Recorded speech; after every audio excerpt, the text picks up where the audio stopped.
আসসালামু আলাইকুম। Short term financing বা স্বল্পমেয়াদী অর্থসংস্থান এই চ্যাপ্টারের উপর আমি আজকে প্রথম ক্লাস নিব। তো যেহেতু আজকে এই চ্যাপ্টারের উপর প্রথম ক্লাস নিব সেহেতু বেসিক বিষয়গুলো সম্পর্কে আমরা ভালো মতো জানি। দেন আমরা কিছু অঙ্কের সমাধান করা শিখবো আজকে। আচ্ছা, স্ক্রিনে শর্ট টার্ম ফাইন্যান্সিং বা স্বল্পমেয়াদী অর্থসংস্থান কাকে বলে এরকম একটি সংজ্ঞা আমরা দেখতে পাচ্ছি। এখানে বলা হয়েছে 1 বছর বা তার কম সময়ের জন্য যে অর্থ বা তহবিল সংগ্রহ করা হয় তাকে স্বল্পমেয়াদী অর্থসংস্থান বলে।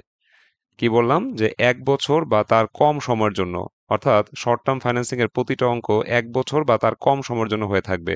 যেমন কোনো কোনো অঙ্কের মেয়াদ 1 বছর হবে, 6 মাস, 3 মাস, 2 মাস, এরকম 1 বছর বা তার কম সময়ের জন্য যে অর্থ বা তহবিল সংগ্রহ করা হয় তাকে স্বল্পমেয়াদী অর্থসংস্থান বলে। এখন এই স্বল্পমেয়াদী অর্থসংস্থানের বেশ কিছু উৎস আছে। আজকে আমরা একটা উৎস নিয়ে আলোচনা করব। সেটা হচ্ছে ট্রেড ক্রেডিট, যার বাংলা অর্থ হচ্ছে ব্যবসায় ঋণ।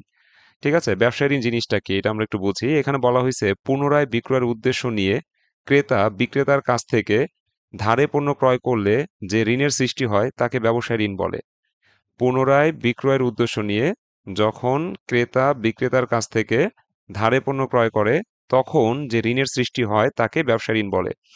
অর্থাৎ আমরা আহ, ধরো হচ্ছে একটা বিজনেস করছি, এখন বিজনেস করার উদ্দেশ্যে মানে বিজনেস করার জন্য আমরা কোনো একটা বিক্রেতার কাছ থেকে ধারে পণ্য ক্রয় করেছি। হ্যাঁ, এখন এই যে ধারে পণ্য ক্রয় করলাম এখানে কিন্তু এক ধরনের ঋণের সৃষ্টি হলো। এই ঋণটাকে আমরা ব্যবসায় ঋণ বলে থাকি। এখন ব্যবসায় ঋণের একটা ব্যয় আছে, সেই সম্পর্কে একটু আলোচনা করে দেই। এখানে লিখেছি কস্ট অফ ট্রেড ক্রেডিট, যাকে আমরা বলি ব্যবসায় ঋণের ব্যয়। এখন এই ব্যবসায় ঋণের ব্যয় বিষয়টা কি? পণ্যের মূল্য অতি সত্বর, অতি সত্বর মানে অতি দ্রুত, পণ্যের মূল্য অতি সত্বর পরিশোধের জন্য বিক্রেতা কর্তৃক ক্রেতাকে যে নগদ বার্তার সুযোগ প্রদান করা হয় তা যদি ক্রেতা গ্রহণ না করে, সেক্ষেত্রে ক্রেতাকে যে অতিরিক্ত মূল্য পরিশোধ করতে হয় তাকে ব্যবসায় ঋণের ব্যয় বলে। ব্যবসায় ঋণের ব্যয় বিষয়টা হচ্ছে এরকম, মানে যখন আম, ক্রেতা বিক্রেতার কাছ থেকে ধারে পণ্য ক্রয় করে তখন বিক্রেতা কি চায় যে ক্রেতা দ্রুত টাকাটা পরিশোধ করে দিক। এখন ক্রেতা যেন দ্রুত টাকা পরিশোধ করে এই জন্য অনেক সময় বিক্রেতা ক্রেতাকে একটা অফার দেয় যে আপনি যদি 10 দিনের মধ্যে টাকা পরিশোধ করেন তাহলে 2% বার্তা পাবেন। আর যদি 10 দিনে পরিশোধ না করেন সেক্ষেত্রে বার্তা পাবেন না, তখন টাকাটা অবশ্যই 30 দিনের মধ্যে শোধ করতে হবে। এরকম একটা শর্ত অনেক সময় বিক্রেতা ক্রেতাকে দিয়ে থাকে। এখন ক্রেতা যদি এই বার্তার সুযোগটা গ্রহণ না করে তাহলে ওই 2% টাকা ক্রেতাকে অতিরিক্ত পরিশোধ করতে হচ্ছে, যেটা বার্তা পাওয়ার কথা ছিল, মানে যেটা কম কম দিতে পারতো বিক্রেতাকে। এখন এই বার্তাটা ক্রেতা গ্রহণ করে নাই, সে হচ্ছে 10 দিনের মধ্যে টাকা শোধ করে নাই, দ্যাটস মিন 2% বার্তা পাওয়ার কথা ছিল, এই বার্তাটা সে এখন পায়নি। এখন এই টাকাটা তার অতিরিক্ত পরিশোধ করতে হচ্ছে, যাকে আমরা কস্ট অফ ট্রেড ক্রেডিট বা ব্যবসা ঋণের ব্যয় বলে থাকি। আর এই ব্যয়টাকে আমরা অ্যানুয়াল পার্সেন্টেজ রেটে বের করতে হয়, অর্থাৎ মানে বার্ষিক হারে আমরা নির্ণয় করে থাকি আর কি। তো এই হচ্ছে আমাদের তিনটা টপিকস। আশা করি এই বিষয়গুলো বুঝতে পেরেছো। আমাদের এই কস্ট অফ ট্রেড ক্রেডিটের দুইটা সূত্র আছে, আমি এটা একটু আলোচনা করি। আমাদের ফর্মুলা একে আমি লিখেছি এপিআর। এপিআর দিয়ে বোঝায় অ্যানুয়াল পার্সেন্টেজ রেট। সো দুইটাই সূত্র, একটা হলো অ্যানুয়াল পার্সেন্টেজ রেটের সূত্র, আরেকটা হচ্ছে ইফেক্টিভ ইন্টারেস্ট রেটের সূত্র। সো অ্যানুয়াল পার্সেন্টেজ রেট যদি প্রশ্নে বের করতে বলে তাহলে আমরা সূত্র প্রয়োগ করব CDR divide by 100 minus CDR into 360 divide by CP minus GP into 100। এই সূত্রটা প্রয়োগ করে আমরা অ্যানুয়াল পার্সেন্টেজ রেট নির্ণয় করতে পারবো। আচ্ছা, এখানে সিডিআর দিয়ে বোঝায় ক্যাশ ডিসকাউন্ট রেট, তারপরে সিপি দিয়ে বোঝায় ক্রেডিট পিরিয়ড, আর ডিপি দিয়ে বোঝায় ডিসকাউন্ট পিরিয়ড।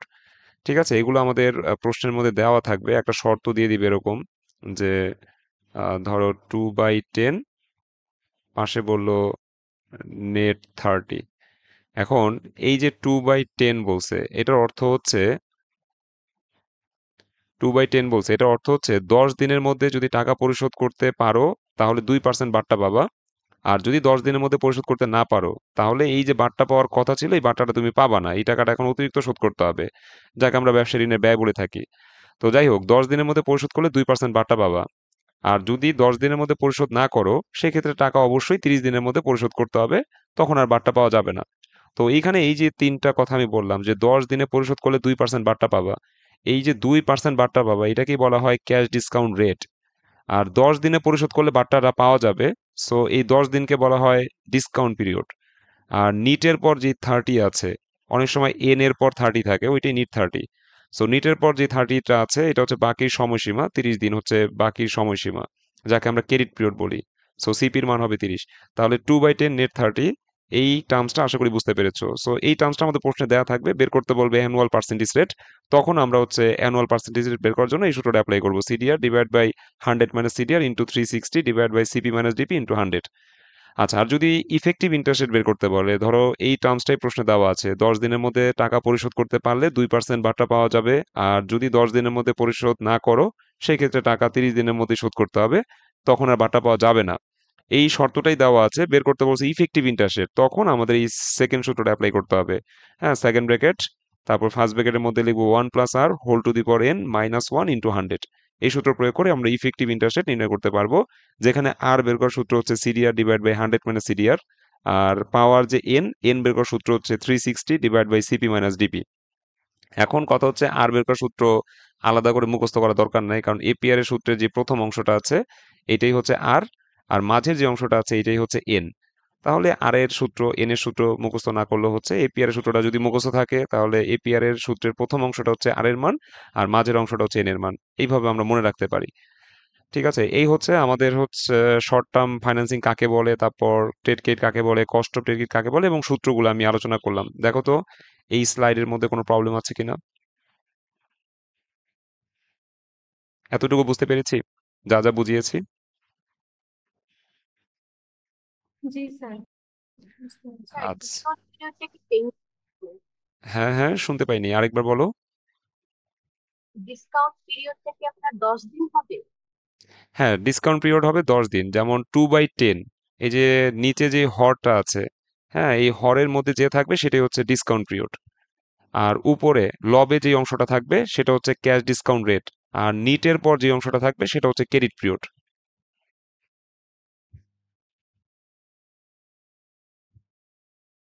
নিচে যে অংশটা আছে এটা ডিসকাউন্ট পিরিয়ড, উপরের অংশটা হচ্ছে ক্যাশ ডিসকাউন্ট রেট, আর নিটের পর যে মানে ভাগের নিচে যে অংশটা আছে এটা হচ্ছে ডিসকাউন্ট পিরিয়ড, আর উপরে যে অংশটা থাকবে সেটা হচ্ছে ক্যাশ ডিসকাউন্ট রেট, আর নিটের পর যে অংশটা আছে সেটাকে আমরা বলি ক্রেডিট পিরিয়ড।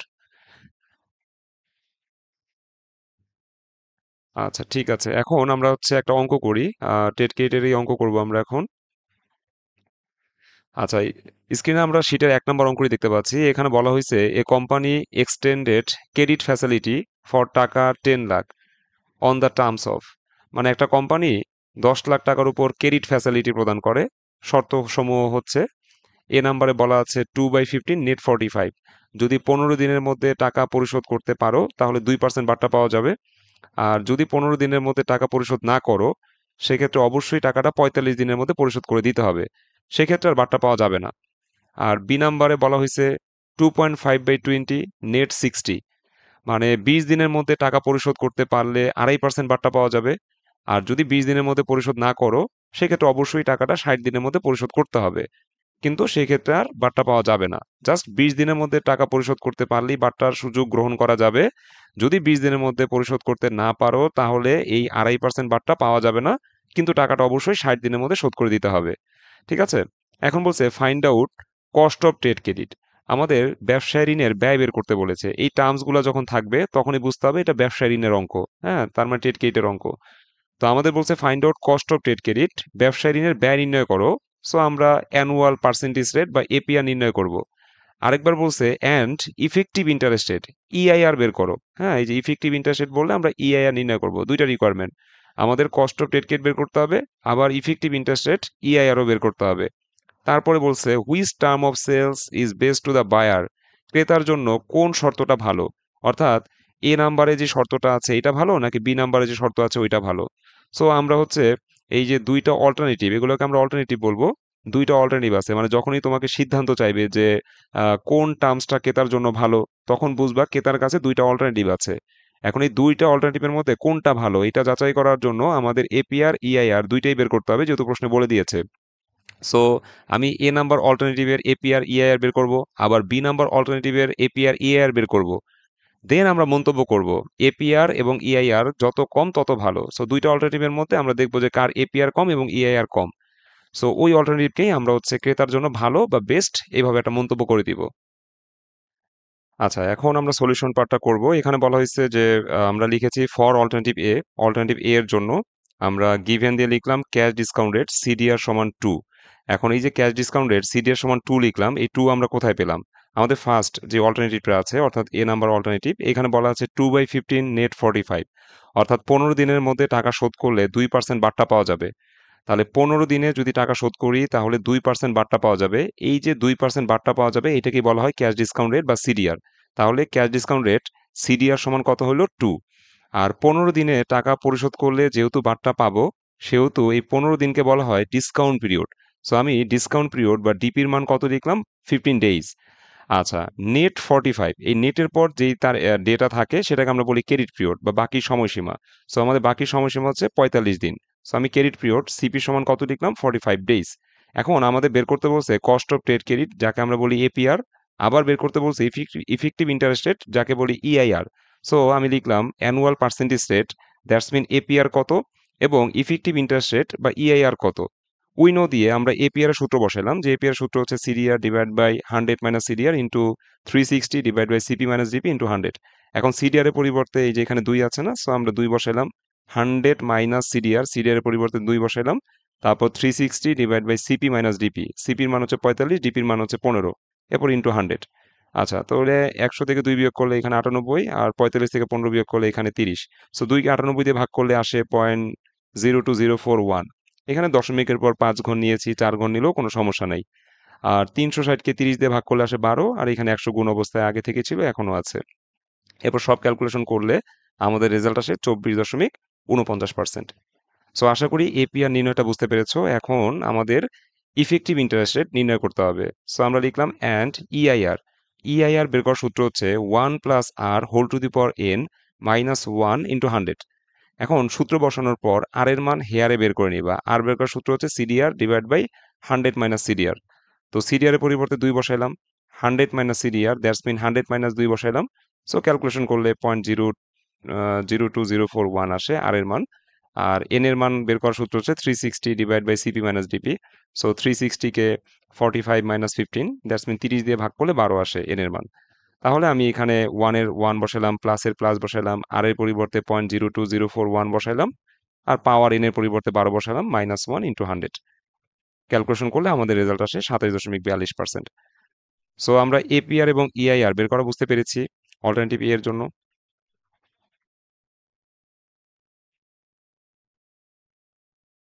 জি স্যার, বুঝতে পেরেছি। আচ্ছা, তাহলে সেম ওয়েতে তোমরা অল্টারনেটিভ বি এর জন্য এপিআর এবং ইআইআর বের করে নিবা। সো বি এর এপিআর আসবে হচ্ছে 23.08%। আর হচ্ছে, আচ্ছা ফাতেমা আক্তার লিখেছো, বুঝতে পেরেছো। আচ্ছা ঠিক আছে। সো অল্টারনেটিভ বি এর ক্ষেত্রে আমাদের এপিআর আসবে 23.08% আর ইআইআর আসবে 25.55%। আচ্ছা, এরপর আমাদের হচ্ছে মন্তব্য করতে হবে যে which term of sales is best to the buyer, মানে বিক্রয়ের কোন শর্তটা ক্রেতার জন্য ভালো, অর্থাৎ এ নাম্বার অল্টারনেটিভ এটা ভালো নাকি বি নাম্বার অল্টারনেটিভ ভালো, এই বিষয়টা মন্তব্য করতে হবে।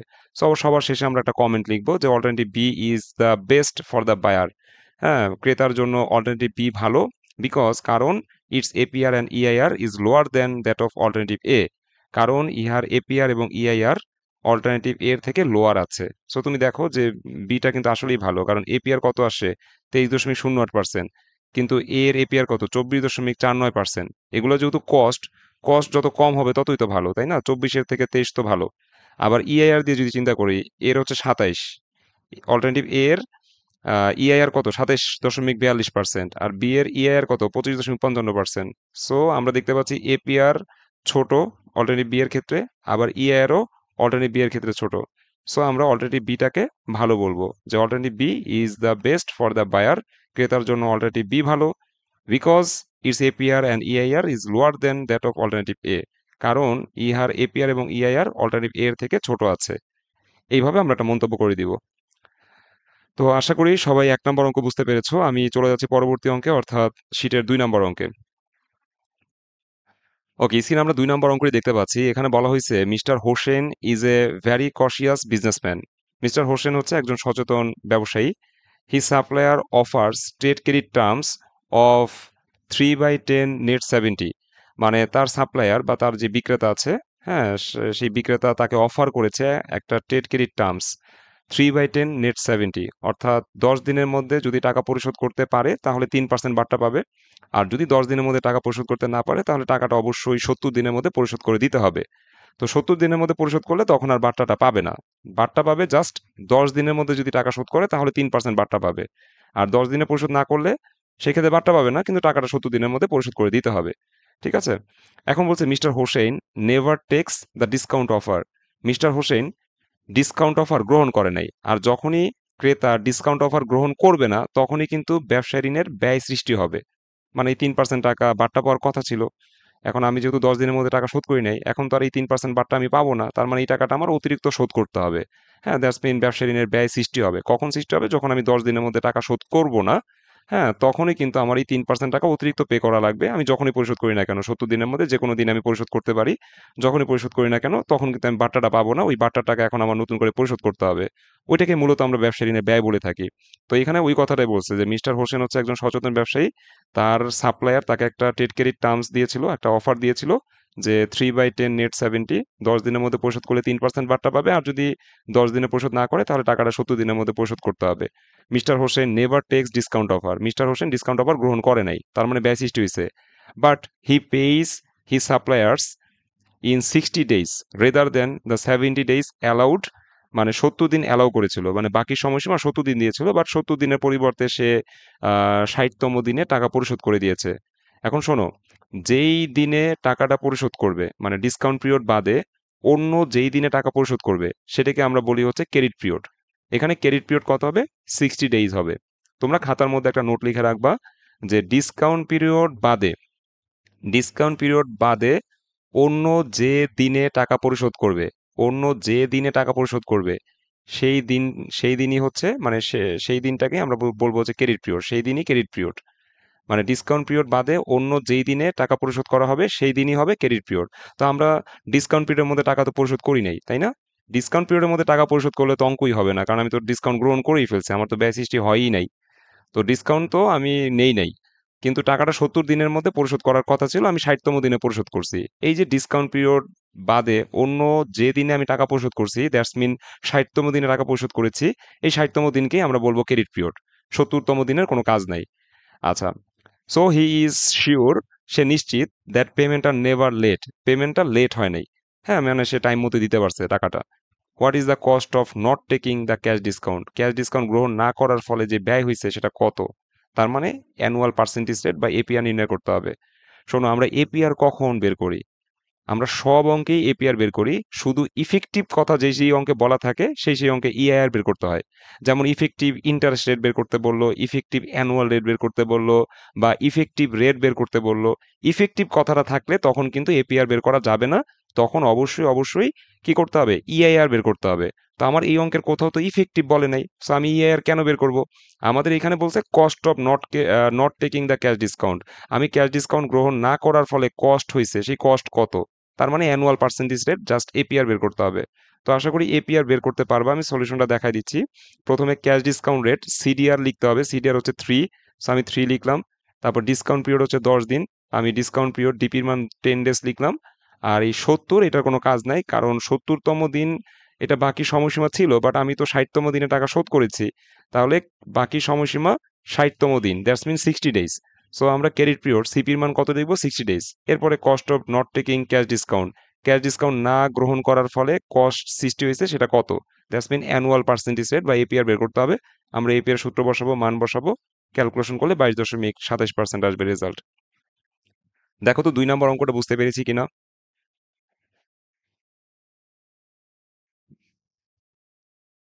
জি স্যার। আচ্ছা, 2 নম্বর অঙ্ক যদি বুঝে থাকি, 3 নম্বর অঙ্কটা বুঝাই দিচ্ছি। আর 4 নম্বর অঙ্ক তোমাদের হোমওয়ার্ক থাকবে, ঠিক আছে?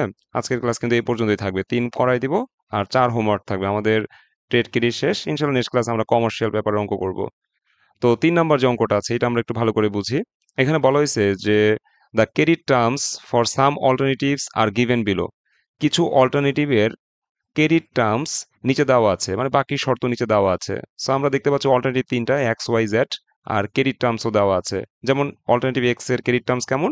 2/10 নেট 60, 10 দিনের মধ্যে টাকা পরিশোধ করতে পারলে 2% বার্তা পাওয়া যাবে।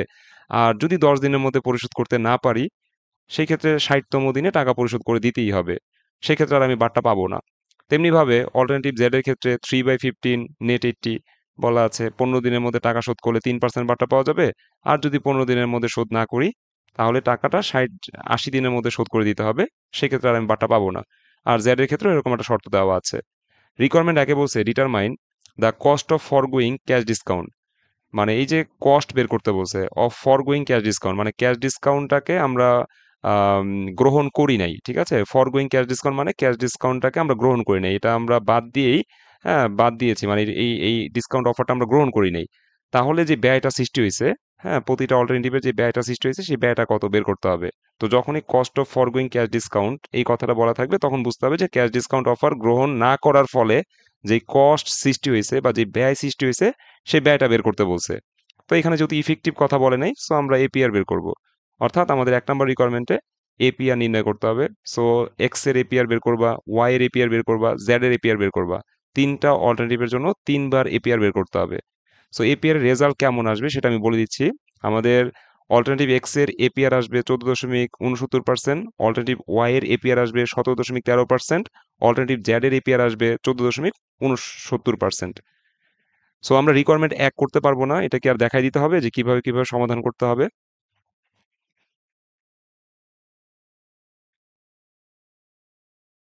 ঠিক আছে, পারবো। আচ্ছা, তাহলে রিকোয়ারমেন্ট একে আমাদের জাস্ট হচ্ছে এপিআর বের করতে হবে। সো আমরা 3টা এপিআর বের করে ফেলবো, হ্যাঁ, for alternative X, for alternative Y, for alternative Z. আমরা 3বার এপিআর বের করব, এই রেজাল্টগুলো পাওয়া যাবে। এখন 2 নম্বর রিকোয়ারমেন্টে বলছে the farm has another option two raise short term bank loan at 13% interest. মানে ফার্মের কাছে অ্যানাদার একটা অপশন আছে, ফার্ম চাইলে শর্ট টার্ম লোন নিতে পারবে ব্যাংকের কাছ থেকে 13% সুদে। Should the farm accept cash discount offer or not? ফার্মের কি উচিত হবে ক্যাশ ডিসকাউন্ট অফার গ্রহণ করা নাকি গ্রহণ না করা উচিত হবে, এই বিষয়ে তোমাকে মন্তব্য করতে বলছে। দেখো, ফার্মের কাছে একটা অ্যানাদার অপশন আছে, চাইলে ব্যাংকের কাছ থেকে স্বল্প মেয়াদী ঋণ নিতে পারবে 13% সুদে। এখন এই অপশনটা যদি থাকে সেই ক্ষেত্রে কি ফার্মের উচিত হবে ক্যাশ ডিসকাউন্ট অফার গ্রহণ করা নাকি গ্রহণ না করা উচিত হবে, এই বিষয়ে তোমাকে মন্তব্য করতে বলছে। তো তুমি একটা জিনিস চিন্তা করো, আমি যদি অল্টারনেটিভ এক্স আমার যে অফারটা দিয়েছে 2/10 নেট 60, এই অফারের কস্ট হচ্ছে 14.69%, ঠিক আছে। অল্টারনেটিভ ওয়াই এর কস্ট হচ্ছে 17.13%, অল্টারনেটিভ জেড এর কস্ট হচ্ছে 14.69%। সো আমাদের এই অফারগুলোর চেয়ে আমি তো ব্যাংকের কাছ থেকে যদি ঋণ নেই তাহলে তো মাত্র 13% সুদ যাচ্ছে, এটা তো কম যাচ্ছে তাই না, খরচ তো কম।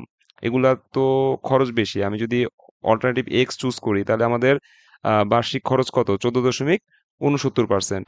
অল্টারনেটিভ ওয়াই যদি চুজ করি তাহলে আমার বার্ষিক খরচ কত, 17.13%। অল্টারনেটিভ জেড এর, হ্যাঁ, বার্ষিক খরচ কত, 14.69%। তো সবগুলোই তো 13-র বেশি। আমি তো চাইলে ব্যাংক থেকে স্বল্প মেয়াদী ঋণ নিতে পারি যেখানে আমার 13% সুদ দিলেই হচ্ছে। তো সেই ক্ষেত্রে কি ফার্মের উচিত হবে ক্যাশ ডিসকাউন্ট অফার গ্রহণ করা? এটা কি উচিত হবে নাকি গ্রহণ না করা উচিত হবে? হ্যাঁ, গ্রহণ না করা উচিত হবে। কেন গ্রহণ করবে? গ্রহণ করলে তো তিনটার যেটাই গ্রহণ করুক না কেন, ঠিক আছে, গ্রহণ করলেই তো লস। তার চেয়ে ব্যাংক তো অনেক ভালো, ব্যাংকের কাছ থেকে ঋণ নিলে আমরা মাত্র 13% সুদ দিব। সো ব্যাংকটাই ভালো, আমি অফার গ্রহণ করব না। ঠিক আছে, সো আমরা একটা মন্তব্য লিখবো যে অ্যাকসেপ্ট করবো নাকি করবো না এই বিষয়টা মন্তব্য লিখবো। রিকোয়ারমেন্ট টু জাস্ট এতটুকুই, মন্তব্য লিখতেই হয়ে যাবে। No, the firm should not accept cash discount offer. না, ফার্মের উচিত হবে না ক্যাশ ডিসকাউন্ট অফার গ্রহণ করা, because the bank loan is cheaper. Bank লোনটা সস্তা, হ্যাঁ, এই জন্য ক্যাশ ডিসকাউন্ট অফার গ্রহণ করা উচিত হবে না। এইভাবে একটা মন্তব্য আমরা করে দিব। আর রিকোয়ারমেন্ট 3-এ বলছে কি, what would be the decision in requirement 2? Requirement 2 এর ডিসিশন কেমন হবে? রিকোয়ারমেন্ট 2 এর ডিসিশন কেমন হবে if accounts payable are stress by 30 days? যদি বাকি সময়সীমা 30 দিন বাড়ানো হয়। এই যে বলছে না যে if accounts payable are stress by 30 days, হ্যাঁ, যদি বাকি সময়সীমা 30 দিন বাড়ানো হয়, আমি বাংলায় লিখে দিয়েছি, যদি বাকি সময়সীমা 30 দিন বাড়ানো হয় তাহলে রিকোয়ারমেন্ট 2 এর সিদ্ধান্ত কেমন হবে। এখানে বলে দিয়েছে what would be the decision in requirement 2। Requirement 2 এর ডিসিশন কেমন হবে if accounts payable are stress by 30 days, যদি বাকি সময়সীমা 30 দিন বাড়ানো হয়। অর্থাৎ আমরা যে 3টা অল্টারনেটিভের এপিআর বের করছিলাম না রিকোয়ারমেন্ট 1-এ, এখন রিকোয়ারমেন্ট 3-এ তোমাকে আবার কি করতে হবে, যে 3টা অল্টারনেটিভের এপিআর বের করতে হবে। এপিআর বের করার সময় বাকি সময়সীমা 30 দিন করে বাড়ায় নিতে হবে। অর্থাৎ বাকি সময়সীমা হচ্ছে যে 60 দিন, 80 দিন, 70 দিন। সো এখানে 30 দিন করে বাড়ায় নিতে হবে, অর্থাৎ 60+30 মানে 90 দিন হবে ক্রেডিট পিরিয়ড। 80+30 তার মানে 110 দিন হবে ক্রেডিট পিরিয়ড। তারপর 70+30 100 দিন হবে ক্রেডিট পিরিয়ড। তার মানে আমাদের বাকি সময়সীমা 30 দিন যদি বাড়ানো হয় তাহলে রিকোয়ারমেন্ট টু এর সিদ্ধান্তটা কেমন হবে? রিকোয়ারমেন্ট টুতে তো আমরা না করছিলাম যে ফার্ম ক্যাশ ডিসকাউন্ট অফার গ্রহণ করবে না, কারণ ব্যাংক লোনটাই সস্তা, এরকম একটা মন্তব্য করছে। এখন বলছে বাকি সময়সীমা যদি 30 দিন বাড়ানো হয় তাহলে রিকোয়ারমেন্ট টু এর সিদ্ধান্তটা কেমন হবে। তো আমরা আবার 3বার এপিআর বের করব, এই যেরকম 3টা এপিআর বের করছিলাম না রিকোয়ারমেন্ট ওয়ানে, এখন তো নতুন করে আবার এপিআর বের করতে হবে, কারণ বাকি সময়সীমা 30 দিন করে বাড়বে, অর্থাৎ 60 দিন না, এখন 90 দিন। তারপরে সেকেন্ড অল্টারনেটিভের ক্ষেত্রে 110 দিন, থার্ড অল্টারনেটিভের ক্ষেত্রে 100 দিন হবে বাকি সময়সীমা বা সিপির মান। ঠিক আছে, সো আমরা এখন নতুন সিপির সাহায্যে আবার 3বার এপিআর নির্ণয় করব। সো আমি এখানে রিকোয়ারমেন্ট 3 দিয়ে লিখলাম, if accounts payable are stress by 30 days, যদি বাকি সময়সীমা 30 দিন বাড়ে, হ্যাঁ, ফর অল্টারনেটিভ এক্স এর জন্য আমাদের এই মানগুলো আর কি লিখবা আর কি। সিডিআর হচ্ছে 2, ডিসকাউন্ট পিরিয়ড ডিপির মান হচ্ছে 10 দিন, হ্যাঁ এই যে 10 দিন। আর নিটের পর যে 60 আছে এই 60 থাকবে না, এখন 30 দিন বাড়বে। সো ক্রেডিট পিরিয়ড হবে 60 + 30 মানে 90 দিন। এপিআর কত? সো এপিআর আসবে তোমার 9.18%। আর অল্টারনেটিভ ওয়াই এর জন্য আসবে 11.72%, অল্টারনেটিভ জেড এর জন্য আসবে 9.18%। সো এই 3টা এপিআর তোমরা নিজেরা কমপ্লিট করবা। এখন তুমি আমাকে বলো যে ব্যাংক লোন সস্তা নাকি এই 3টা অফারের মধ্যে যে কোনো একটা সস্তা। ঠিক আছে, সো এখানে দেখতে পাচ্ছি দুইটার রেজাল্টই সেম আসে এবং এরাই সবচেয়ে সস্তা বা এরাই সবচেয়ে কম কস্ট বহন করছে। সো আমরা ব্যাংক লোন তো অবশ্যই নিব না, কারণ ব্যাংক লোনের চেয়ে আমাদের 3টা অফারের কস্ট কিন্তু অনেক কম। ব্যাংক লোন নিলে আমাদের 13% সুদ, আর এই 3টা অফারের প্রত্যেকটাতে দেখো 13%-এর নিচে কস্ট আছে। সো এর মধ্যে সবচাইতে বেস্ট কোনটা? সবচাইতে বেস্ট হচ্ছে হয় এক্স না হয় জেড, কারণ দুইটাই যেহেতু সমান। তা আমি হয় এক্স চুজ করবো না জেড চুজ করবো, যে কোনো একটা চুজ করবো। তো এইভাবে মন্তব্যটা করতে হবে যে comment, if accounts payable are stress by 30 days, যদি বাকি সময়সীমা 30 দিন বাড়ে, the firm can accept either alternative X or alternative Z. Firm চাইলে অল্টারনেটিভ এক্স কেও চুজ করতে পারে অথবা অল্টারনেটিভ জেড কেও চুজ করতে পারে, because in this case cost of both are same and cheaper. এই ক্ষেত্রে আমাদের উভয়ের কস্ট সেম এবং সস্তা। এই যে দেখো, 9.18%, 9.18%, এরা সেম এবং এরাই সবচেয়ে সস্তা। সো হয় অল্টারনেটিভ এক্স না হয় অল্টারনেটিভ জেড চুজ করা উচিত। এইভাবে আমরা একটা মন্তব্য লিখে দিব। সো দেখো 3 নম্বর অঙ্কটা বুঝতে পারছো কিনা। 3 যদি পারো তাহলে 4 নম্বর অঙ্কটা হোমওয়ার্ক থাকবে। 3 নম্বর অঙ্ক কি বুঝতে পেরেছি? কোনো কোশ্চেন আছে? একটু জটিল কিন্তু। স্যার বুঝতে পেরেছি। তাহলে 1 থেকে 4 টেট কেটের এই 4টা অঙ্কই রেখেছি শিটে, তোমরা 1 থেকে 4 হোমওয়ার্ক করে ফেলো। আজকের মতো বিদায় নিচ্ছি, সবাই ভালো থেকো। আল্লাহ হাফেজ। জি আসসালামু আলাইকুম। আসসালামু আলাইকুম। ওয়ালাইকুম আসসালাম।